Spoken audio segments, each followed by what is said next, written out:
முந்தி விநாயகனே முழுமுதற் கடவுளே, அன்னை உமையவளின் அருந்தவ புதல்வனே உரைக்கின்றேன். பைரவ குரு கவசத்தை பணிவோடு சொல்கின்றேன்.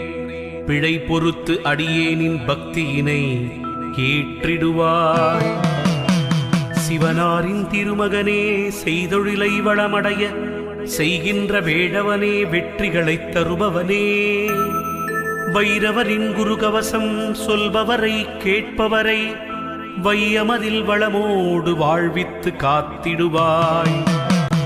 பைரவா சரணம், பைரவா சரணம், பாவங்கள் போக்கும் பைரவா சரணம். ஈசனின் மகனே இறைவா சரணம், எங்களை காக்கும் துணையே சரணம். அன்பர்க்குறையெல்லாம் பொறுத்தே என்றும் ஆட்கொள்ளும் ஐயனே சரணம் சரணம்.